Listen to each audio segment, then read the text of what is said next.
Hello, here I am, Carmel Quintana, again to present my evidence of showing the dinosaur fossil that I had discovered digging a foundation is real. Once again, I have data that was done by a CT scan research program.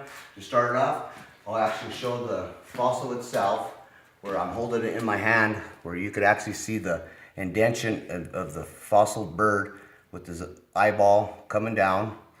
And like I said, it's the bird that's sitting in the middle. Then you come down to right here, you can actually see the pictures that were done by photography camera place saying what amazing, they've never seen something come out like this, which again, you can see the eyeball, you can see the ear, you can see its perfect neck structural that remains its former position, come around with the jaw or beak with little tiny teeth right below it. Former, I think it's a tail, but I don't know if it is, but other than that, you can see all its hind legs and all his bones from his body. And you come to here where the CT scan was done, got it to where the formation of the fossil itself, you can see how the rock is formed right here. It's still the same position of how it's done right here, of the actual fossil. Then you come down to here and you still see the same position of the picture of the fossil bird in here, right here. And then you can see where the scan came through it, show the skull of it, the eyeball, got the front arms. This to believe that a professor at the college said that he's an invertebrate zoologist, biologist, said that it could have been smashed at one time, due to believe it could be 250 million years old from the evolution of the transformation of birds, or reptiles to birds. And then you keep on coming down more where the scan keeps going through, you can actually see the bones of the forehead, which shows up here where you see the fossil bird, and his head is exactly the same position of the scan that goes through. If you come here more, you can see the scan of the forehead of his indentation of the eyeball lid, which you can see where the eyeball socket was perfectly in the position of the spot where the bird is in the picture. Then you move down here more, it comes down to where it starts scanning it even more, gets the color of the actual bones. If you look real close, you can see the bones. Like I see, the guy said it was smashed at one time, but they're trying to figure out what he actually looks like. Also, you get the other color of the bones that are coming deeper in from the scan, which they're all spread apart, which I guess the people said could have been smashed. But this is 1.5 inches in diameter fossil bird, which I believe it is. I'll prove that fact of it being a fossil bird because I spoke to a bird biologist lady, said that birds are the ones that have wishbones in them. So I'll present the wishbone to you here in a second.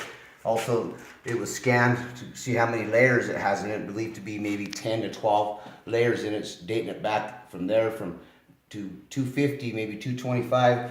Got micron measurements of the bone, which you can see it's hollow. You can see where the bone's hollow inside. And then from right here, we get to the microscope, high definition ones where the microscope has a fossil in there and it's transferred to a big screen TV, which you can see the eyeball, you can see the big indentation of the forehead, perfect structure of the jaw still remaining structure of the neck in its former position. Then you come to this one, which again, you can see the eyeball, you can see the whole beak of the bird, you can see the fossil really high def of the horseshoe bones coming down. And then come down to here, you can furthermore, to get my discovery, starting out that was like a 19-inch bird that was named the Hiroshima Elizabeth, that was discovered by a Canadian penny that was the bone of the claw was the size of a penny, maybe even smaller, but came to it where they put it together, and it's similar of the small little fossil that I have pointing in this situation. And then you got it to where they concluded to where maybe how small it is, where you see the cat try to eat this little creature that looks like he's probably maybe 7 inches, 8 inches tall. I was observing it.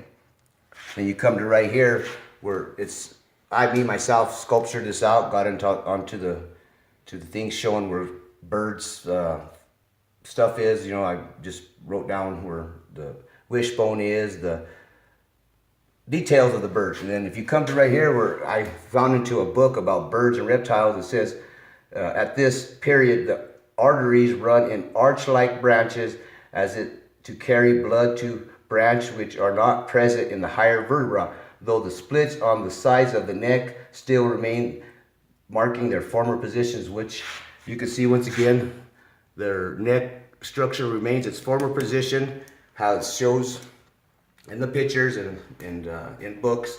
Then also it says right here, sometimes you know if you're not prepared to see it, it says you got to be prepared to be prepared to see the fossil being that small, which I was showing you here, the fossil, the Canadian claw that they found in a bird in Canada. And it says right here, bird, a lot of people are skeptical of it, but there are birds out there that are this small. And then also I got a geologist that everybody was telling me it was igneous metamorphic rock. Finally got to a geologist that studied the minerals in Colorado, stated it was an ironstone, probably from the late Cretaceous ages, 65 million years old, which that was the encasing, it was ironstone, showing the fossil, showing the measurements, sample right here of the measurements of the fossil itself, and you can see the fossil indented in the middle of it. So he said furthermore, he doesn't see he's not a paleontologist, he need to be seen by a paleontologist, is furthermore what he said. And then if people are with the black and white one, you can actually see the structure of the fossil, how it's pinpointed in the CT scans, where plain as day you can see the wishbone sitting in the middle of his chest. You can see all the hind legs, you can see his front claws, whatever was going on. And then also to where I had got the situation where people said you got to invest your money to get a discovery out there if no one's really interested in helping you. So I came to a conclusion where I started reading up on CT scans, and it was saying that these are done by a lot of people for getting discoveries out for dinosaurs, things that people do not see in regular scans that are done by x-rays. And it's amazing what you'll get out of a CT scan, which it shows right here, proven fact that this little bird of some type is in this fossil. And once again, if you come to here, I was going to explain to you about the wishbone. If you can focus in here, once again, you can see the bones right here of his structure of his arms coming down where he's smashed, the structure of his eyeball lid. Then if you come real close right here and examine this little bone right there, you can see the wishbone, which is showing in the same former position of underneath his neck. The wishbone is sitting right there, the same spot, it's just that bone is scattered from it being smashed. And also this is the Oneida where he was sitting in the CT scan getting done. So this is pretty much what I could prove to my evidence of this small creature to be unknown and being 1.5 inches in a diameter in a rock was fossilized, which determined if it's supposed to be 250 million years old or to be 65 million years old, which the ironstone is to be 65 million years old, but they're just needing to get a carbon dating. But I spoke to a couple paleontologists said that that's not the right thing to be doing this because they could crack it, they could destroy it. It's just more information was done on my phone that got the slices image done. If you got a minute, I got it sitting right here. If we could get to,